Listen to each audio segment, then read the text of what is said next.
What's up, Golden Frying Pan people? Welcome back to the kitchen. I hope you all had a good week. This week was a little bit rough for me, coming at you with my smoky hands because I did a taunt in the beginning, and now this is just how my character is going to be for the rest.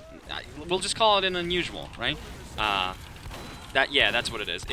It's worth like I'm currently worth like $5,000 or something like that.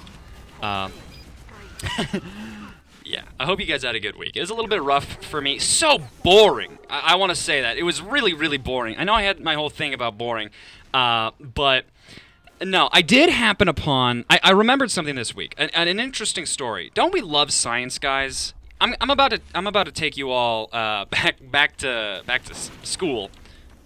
Is that guy a spy? Back to school because I remembered an interesting little thing that I learned in psychology. I wonder if he's a spy. Interesting little thing that I learned in psychology. There was this funny guy called. That's a level 3 sentry. Yeah, that was what his name was. It was really weird. It was like in the 20s whenever people had really weird names. His name, was Martin E.P. Sligman, right? Very 60s American name, Martin. But old Marty. Okay. What the heck? Old Marty. Love him. That's what his friends would call him. Did this funny little experiment, right? Where he took dogs, because it was always dogs, and he put them in a couple cages, bunch of dogs in cages. And these dogs were, we're gonna say they aren't puppies, so that he doesn't seem like the worst possible thing ever,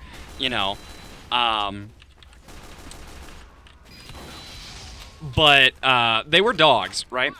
And it was something that was like. It was something that was, dogs are inherently, like, pure creatures, I want to say. They're typically such a happy, loving, joyful creature, right? And what this guy, his entire goal was basically to make them unhappy. I think. Might as well have been his job. Because that's what he did.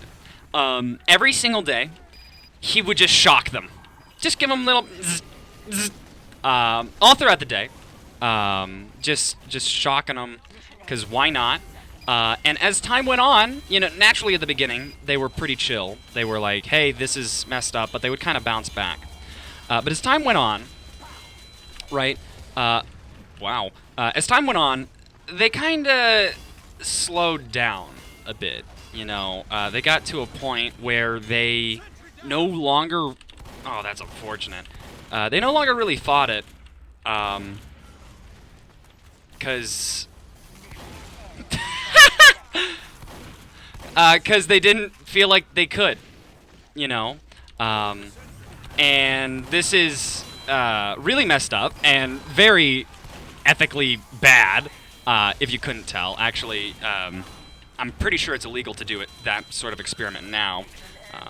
But basically, what we learned out of it, which you could probably have told to begin with, is that you are able to teach something helplessness, right? You're able to teach something that no matter what you do, no matter where you go, you will suffer. That's something we were able to teach a puppy, a dog. Yippee! Of course, we love America, but humans in general. And the reason why I wanted to talk about this is because nowadays it feels so easy to get entrenched with hopelessness.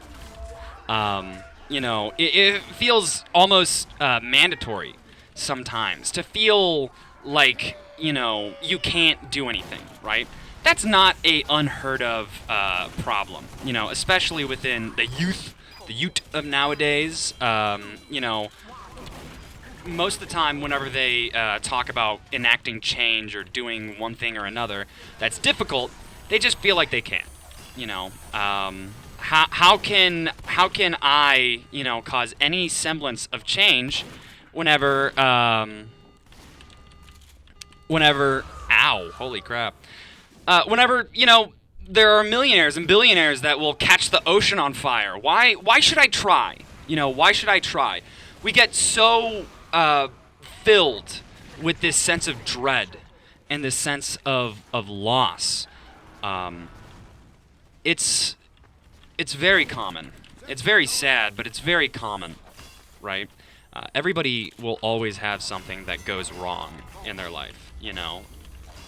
And everybody will have a time in which they just, it feels like time after time, day after day, everything feels like a mistake. You know, there's simply nothing that can be done, you know. And that's learned helplessness, this sense of nothingness, right? That tends to envelop us all. Oh, hey, what's up?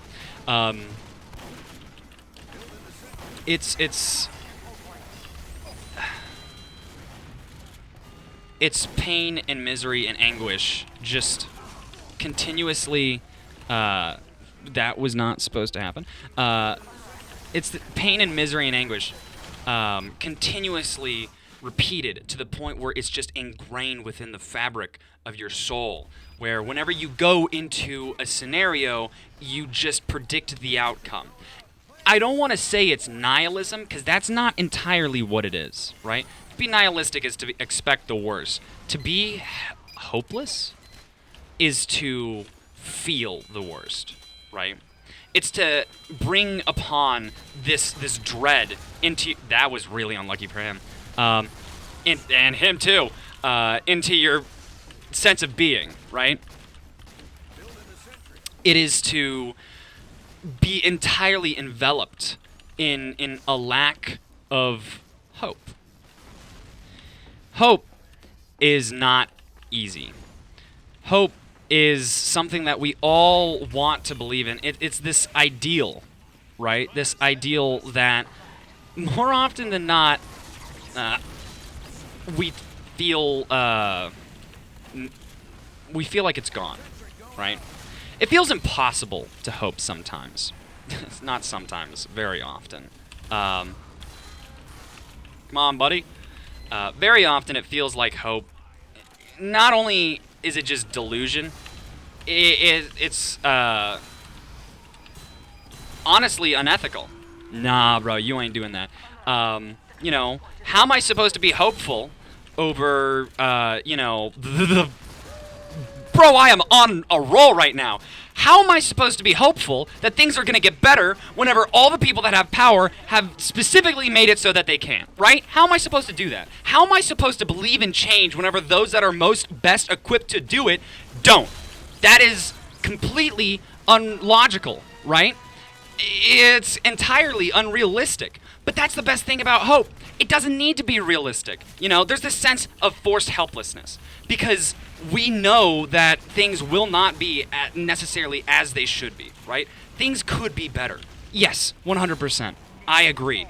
But you cannot let people that want things to be worse allow them to be worse. Recently, I read 1984.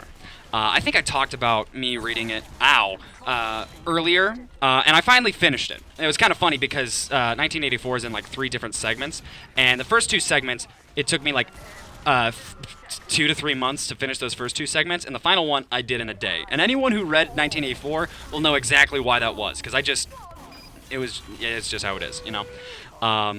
But in that, somebody learns a sense of helplessness.